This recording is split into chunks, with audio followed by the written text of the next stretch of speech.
níjọ́ tí ebi bá ń pa òde ní báwọn rìn lóde àlùbáríkà la ilaha illallah àlùbáríkà kún báyẹ̀ kúnnù lọ́dọ̀ Ọlọ́run.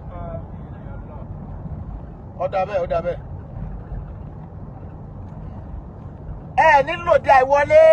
gbogbo ẹ̀yin tẹ́ rìnrìn àjò láàárọ̀ yìí mo gbà á ládùúrà fún ẹ bó o ti kúrò nílé pẹ̀lú bísímìláì wàá darí wọlé pẹ̀lú alhamdulilayi wọn ní fi aṣọ rẹ dọ́ọ̀mà níta burú àlùbáríkà la ilaha illallah ní sìnrìn ní kó sọ́wọ́ lọ́wọ́ ìdààmú ò ní jẹ́ ti yín ogun ásídẹ́ǹtì ọlọ́wọ́ ní jó ṣẹlẹ̀ sí yín àlùbáríkà la ilaha illallah àlùbáríkà muhammadu rasulullah sallallahu alaihi wasallam gbogbo arìnrìn àjò pátá ní ṣàdúrà fún láàárọ̀ yìí. Bẹ́ẹ̀ bá wo jàǹbá tí máa ń ṣẹlẹ̀ lójú ọ̀nà èyí ó sunkún sọ́lọ́hun èyí ó sì ṣàdúrà báwọn tí wọ́n rìnrìn àjò. Gbogbo ẹ̀yin tẹ́ gbéra láti ìlú Àbújá láàárọ̀ yìí Ọlọ́run jẹ́ gúnlẹ̀ láyọ̀ àtàláfíà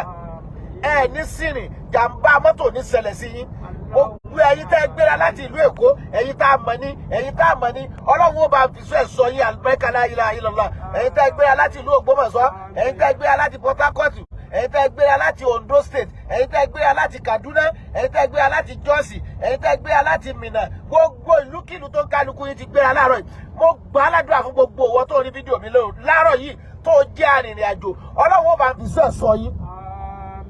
Ọlọ́run ó bá fi sọ ẹ̀sọ́ yín ní sìnrìn ní jáde àìwọlé ayé òní sọ pé òní máa gbé yín dìgbàdìgbà nínú àgbàrá ẹ̀jẹ̀ àlùbáríkà la ilaha illallah ìrìn àjò kò kéré gbogbo olùtúwọ̀ náà wà tó o bá jáde ìṣẹ́jú kan